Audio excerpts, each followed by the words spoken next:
현금이 사라지고 있습니다. 중국에서는 지금 이 순간에도 지폐와 동전이 빠르게 증발하고 있어요. 시장 상인들이 100위안짜리 지폐를 받고 당황하고, 스마트폰 배터리가 없으면 물건을 살 수 없고, 정부는 국민들의 모든 거래 내역을 실시간으로 들여다보고 있습니다. 14억 인구의 나라가 현금 없는 사회로 전환하면서 완전히 새로운 형태의 통제 시스템을 구축하고 있거든요. 이건 단순한 기술 발전 차원이 아닙니다. 화폐의 미래를 둘러싼 글로벌 권력 게임이 시작된 겁니다. 중국과 미국이 디지털 화폐로 패권 경쟁을 벌이고, 그 사이에서 한국을 비롯한 전 세계가 선택을 강요받고 있어요. 이 놀라운 변화의 실체를 지금부터 낱낱이 파헤쳐 보겠습니다.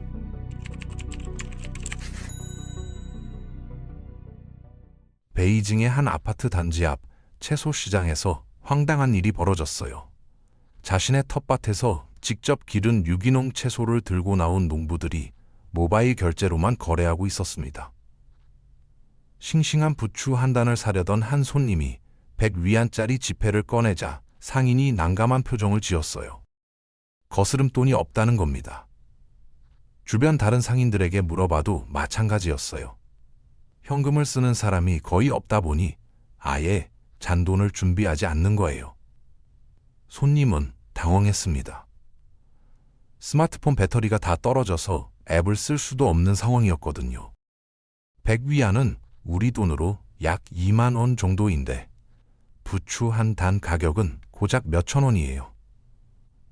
거스름돈을 못 주면 거래 자체가 불가능한 겁니다.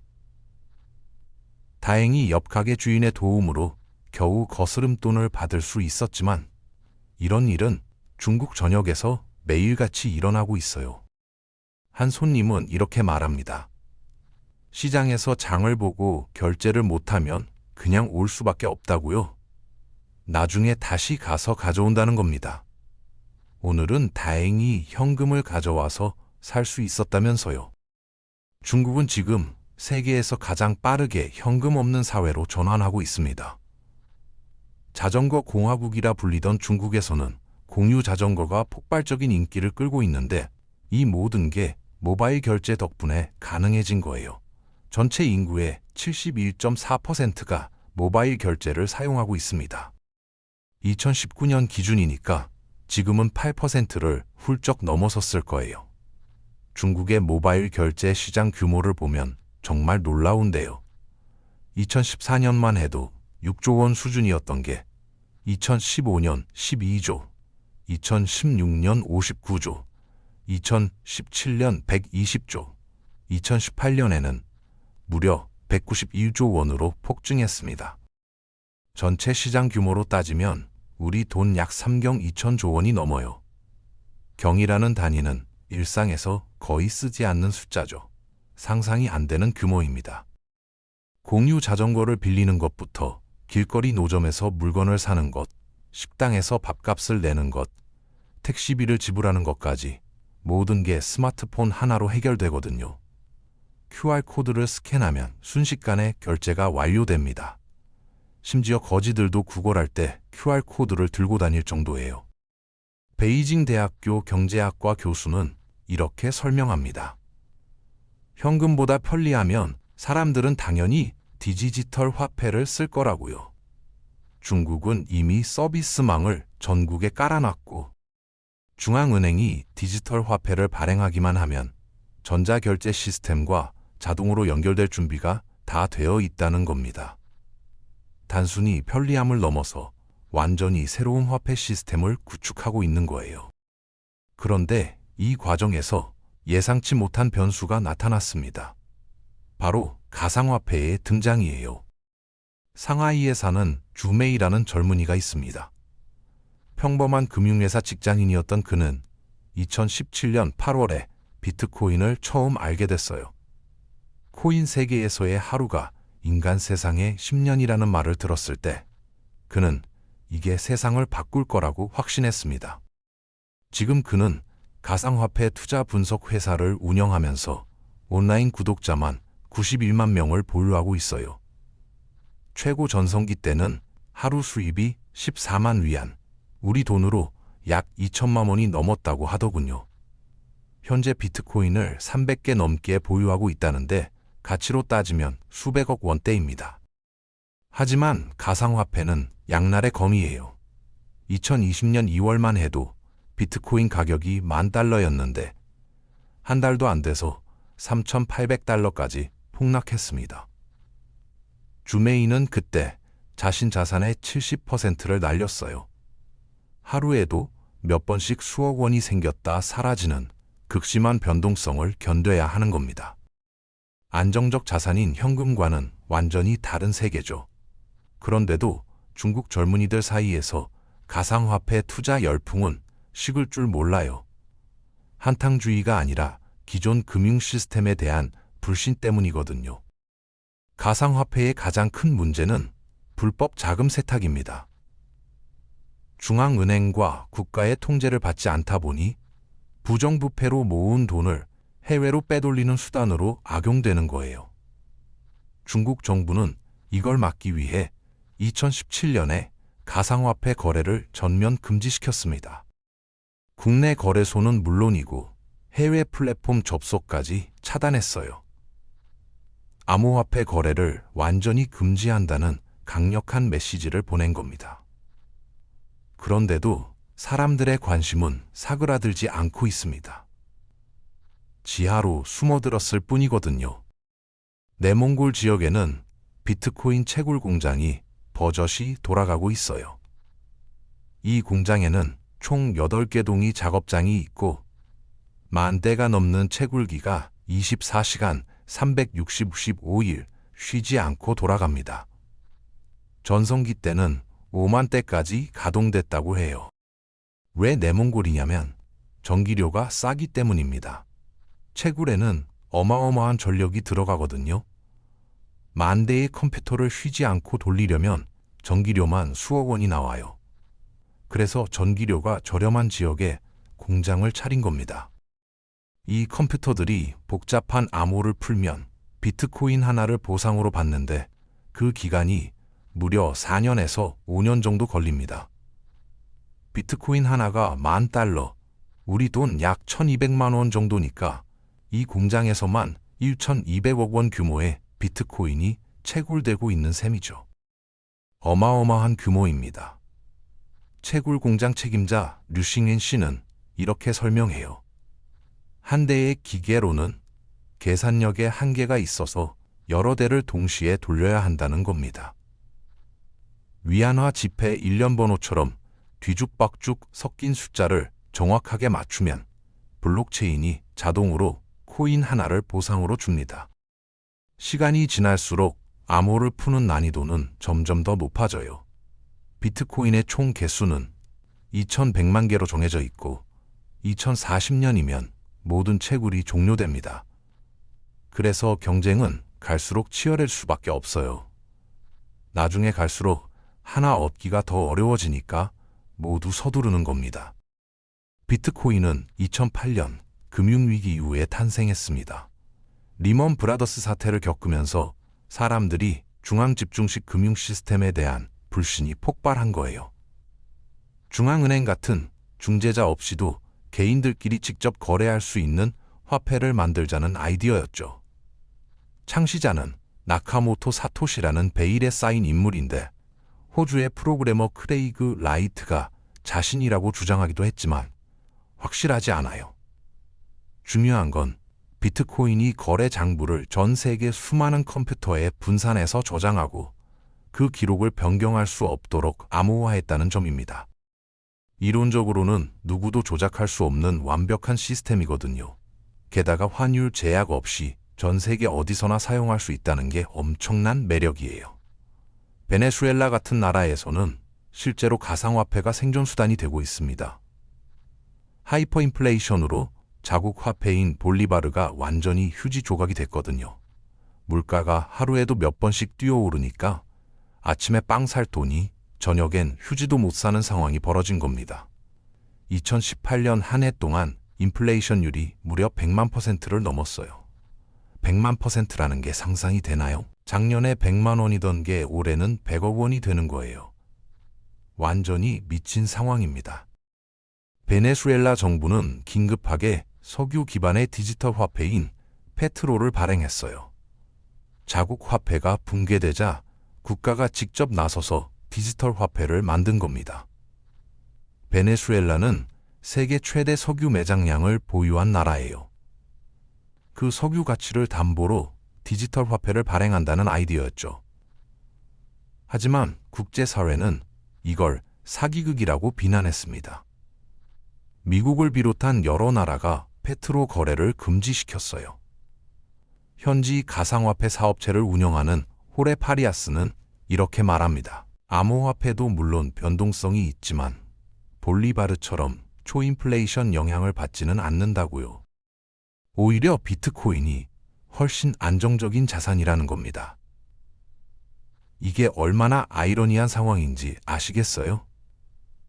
가상화폐가 변동성이 심한 투기 자산인데 그게 자국 화폐보다 안정적이라는 말이거든요. 베네수엘라 경제가 얼마나 망가졌는지 알 수 있는 대목입니다. 아주 오랜만에 베네수엘라 사람들이 저축이라는 걸 다시 시작했다고 하더군요. 볼리바르로는 저축 자체가 불가능했으니까요. 실제로 페트로를 사용할 수 있는 가게를 찾아가 봤습니다. 정부에서 공무원들에게 연금 대신 페트로를 보너스로 나눠줬는데 아직은 몇 군데 가게에서만 쓸 수 있어요. 가게 앞에 사람들이 길게 줄을 서 있었습니다. 모두 정부가 나눠준 페트로로 생필품 사럼을 사러 나온 사람들이에요. 한 은퇴 공무원은 이렇게 설명합니다. 페트로는 정부가 새로운 화폐 시스템이 어떻게 작동하는지 확인하려는 하나의 테스트라고요. 아직도 연금은 볼리바르로 받는데 이 시스템이 잘 돌아가는지 지켜보는 거라는 겁니다. 가게 안에는 각종 생필품과 식재료들이 있고 손님들이 페트로 앱으로 계산하고 있었습니다. 직원이 물건 가격을 미국 달러로 환산한 다음 그걸 다시 페트로 가격으로 바꿔서 알려주는 시스템이에요. 페트로를 사용하려면 베네수엘라 은행에 지문을 등록하고 앱을 깔아야 합니다. 그런데 결제 속도가 정말 느려요. 확인하는 데만 5분에서 10분 정도 걸리거든요. 한국은 몇 초 만에 끝나는데 말이죠. 실제로 계산해보니 무려 10분이나 걸렸습니다. 세상에, 물건값 결제하는데 10분씩이나 기다려야 한다니요. 기술력은 아직 한참 부족한 상태예요. 화폐 시스템이 제대로 작동하려면 기술과 신뢰 두 가지가 모두 충족되어야 하는데 베네수엘라는 둘 다 불완전한 겁니다. 기술은 기술대로 발전해야 하고 신뢰는 신뢰대로 얻어야 하는데 둘이 동시에 갖춰져야만 화폐 제도가 운영될 수 있거든요. 그럼에도 국가 주도로 디지털 화폐를 발행해서 화폐 개혁을 시도한다는 건 굉장히 귀한 실험입니다. 베네수엘라뿐만 아니라 스웨덴, 이스라엘 등 세계 여러 나라에서 중앙은행 디지털 화폐, 즉 CBDC를 준비하고 있습니다. 상황과 이유는 각기 다르지만 공통점은 하나예요. 국가가 직접 통제하는 디지털 화폐 시스템을 만들겠다는 겁니다. 그 중에서 가장 앞서가는 나라가 바로 중국이에요. 중국은 디지털 위안화인 DCEP 상용화를 본격적으로 추진하고 있습니다. 현금 발행을 대폭 줄이고 숫자 입력만으로 돈이 거래되도록 만드는 거죠. 종이 지폐를 찍어내는 비용도 절약하고 위조 지폐 문제도 해결하고 무엇보다 돈의 흐름을 완벽하게 파악할 수 있습니다. 여기서 핵심은 국가가 돈의 흐름을 완전히 들여다볼 수 있다는 점입니다. 누가 언제 어디서 얼마를 썼는지 모든 정보가 실시간으로 정부 데이터베이스에 쌓이는 거예요. 금융시장에 대한 중앙 통제가 엄청나게 강화될 수밖에 없죠. 4. 중국이 이렇게 서두르는 이유는 따로 있습니다. 위안화를 미국 달러와 경쟁하는 세계 기축통화로 만들겠다는 거대한 야심이 숨어 있거든요. 베이징대 경제학과 교수 초우허핑은 중국이 미국보다 훨씬 앞선 인프라를 갖췄다고 자신합니다. 미국에는 오지 기지국이 32만 개밖에 없는데 중국에는 무려 702만 개가 있다는 거예요. 디지털 화폐 연산 처리 속도가 미국보다 빠르다면 중국 경제가 새로운 우위를 점할 수 있다는 논리입니다. 단위 시간당 처리할 수 있는 거래량이 많으면 그만큼 경쟁력이 생기는 거죠. 중국에게도 도전이고 미국에게도 도전이라고 그는 강조해요. 실제로 미국 연방준비제도는 그동안 디지털 화폐에 대해 부정적 입장을 계속 고수해 왔어요. 그런데 중국이 CBDC 발행 계획을 발표하자 태도가 급변했습니다. CBDC 개발의 필요성을 인식하고 본격적으로 검토하겠다고 나선 거예요. 글로벌 시장에서 미국 달러의 중요성을 감안하면 연준이 암호화폐와 관련한 연구와 정책 발전에 선구적인 역할을 해야 한다는 입장을 밝혔거든요. 연준은 어떤 형태로든 암호화폐가 살아남아 있을 거라고 인식하는 것 같다는 분석이 나왔어요. 하지만 콜롬비아 비즈니스 스쿨의 금융경제학 교수 프레드릭 미시키는 회의적입니다. 중국의 디지털 통화가 달러와 경쟁할 확률은 굉장히 제한적이라는 거예요. 중국이 가진 몇 가지 구조적 문제 때문이라는 겁니다. 첫째, 개방된 자본시장이 없어요. 중국은 자본시장을 어느 정도 개방하려고 시도했었지만 결국 통제를 포기하지 못했습니다. 둘째, 정치적 상황도 안정적이지 않아서 사람들이 미국만큼 신뢰할 수 없다는 거죠. 미국은 여전히 세계 최강국이고 가장 잘 기능하는 경제 체계를 갖추고 있기 때문에 위안화가 달러의 주요 경쟁자가 되기는 어렵다고 봅니다. 하지만 디지털 화폐는 이제 단순히 빠르고 편리한 결제 수단을 넘어서 국가 간 기축 통화 전쟁의 핵심 무기로 떠올랐어요. 세계 경제 시장의 판도를 바꿀 수 있는 강력한 도구가 된 겁니다. 한국은 어떻게 준비하고 있을까요? 한국은행도 2020년 2월에 CBDC 연구 및 기술 전담 조직을 신설했어요. 미국, 일본, 영국, 유럽중앙은행, 캐나다, 스위스, 스웨덴 등 7개 중앙은행이 공동 연구 그룹을 구성한 것과 때를 맞춰서 말이죠. 디지털 화폐 연구팀장 윤성관 씨는 민간 디지털 화폐가 확산되고 현금 수요가 감소하는 등 대내외 지급 결제 환경의 변화에 선제적으로 대응할 필요가 있다고 설명합니다. 당장은 디지털 화폐로의 전환이 필요하지 않지만 급변하는 글로벌 이슈와 기술적 역량을 마련하기 위해 선제적 연구가 필요하다는 거예요. 가장 큰 걱정은 역시 보안 문제입니다. 해킹으로 돈이 사라지면 어떻게 되느냐는 질문에 한국은행 관계자는 이렇게 답합니다. 디지털 화폐가 현실화되려면 기존 종이 화폐와 동일한 수준의 보안성과 신뢰성을 확보하는 게 굉장히 중요하다고요. 불법 복제를 막고 이중 지급 같은 부정 사용이 불가능하도록 다양한 암호 기술이 채택될 거라고 합니다. 기술적으로는 충분히 가능하지만 사람들이 진짜로 믿고 쓸 수 있느냐가 결국 관건이에요. 사실 한국도 중국 못지않게 현금 없는 사회로 빠르게 이동하고 있습니다.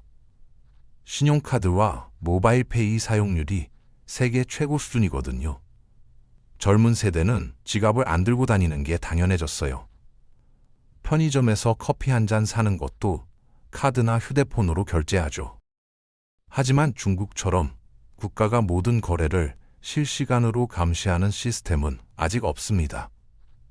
민주주의 국가에서 개인 금융 정보를 정부가 마음대로 들여다보는 건 헌법상 불가능하거든요. 중국과 한국의 가장 큰 차이점이 바로 이겁니다. 중국은 효율과 통제를 위해 개인 프라이버시를 기꺼이 희생하지만 한국은 그럴 수 없어요. 디지털 화폐가 가져올 미래는 양면적입니다. 한편으로는 엄청나게 편리하고 효율적인 경제 시스템을 만들 수 있어요. 거래 비용이 대폭 줄고 탈세와 불법 거래를 효과적으로 막을 수 있으며 금융 포용성도 크게 높아집니다. 은행 계좌가 없는 사람들도 스마트폰만 있으면 금융 서비스를 이용할 수 있거든요. 송금 수수료도 거의 없어지고 국제 송금도 몇 초 만에 완료될 수 있어요. 하지만 다른 한편으로는 국가 권력이 개인의 경제 활동을 완벽하게 통제할 수 있는 수단이 되기도 합니다. 정부 마음대로 특정 개인의 거래를 차단하거나 소비 패턴을 분석해서 감시할 수 있는 거예요. 중국에서는 이미 사회신용점수 시스템이 작동하고 있습니다. 개인의 모든 행동을 점수화해서 점수가 낮으면 고속철표를 못 사게 하거나 대출을 제한하는 식이에요. 신호등을 무시하고 길을 건너도 감점되고, 인터넷에 정부 비판글을 올려도 감점되고, 공공장소에서 소란을 피워도 감점됩니다. 점수가 일정 수준 이하로 떨어지면 비행기를 못 타고 좋은 학교에 자녀를 보낼 수도 없어요.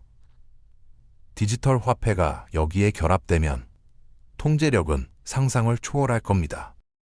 반정부 활동을 하는 사람의 돈을 즉시 동결시킬 수도 있고, 특정 품목 구매를 원천적으로 차단할 수도 있거든요. 정부가 마음먹으면 어떤 개인의 경제 활동을 완전히 마비시킬 수 있는 거예요. 조지 오웰의 소설 1984에 나오는 빅브라더가 현실이 되는 겁니다. SF 소설에서나 나올 법한 디스토피아가 실제로 구현되고 있는 거죠. 우리는 지금 화폐 혁명의 한가운데 서 있습니다. 수천 년간 인류가 사용해온 물리적 화폐가 사라지고 완전히 새로운 형태의 돈이 등장하는 역사적 전환점이에요. 기술의 발전과 혁신이 우리 예상보다 훨씬 빠르게 화폐의 형태를 바꿔놓고 있습니다.